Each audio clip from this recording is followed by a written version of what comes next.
Welcome to the in front of me CUBOT Top 10, and I'll show you how to turn off Google Assistant on this device.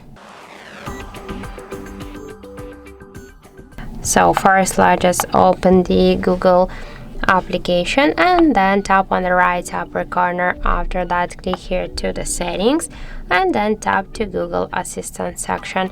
After that, scroll all the way down to the general options, and now we can see that the Google Assistant is activated. And just to turn it off, we should click here once on the switcher, and then to confirm our actions we should click to turn off, and that's it. Now we can see that Google Assistant successfully turned off.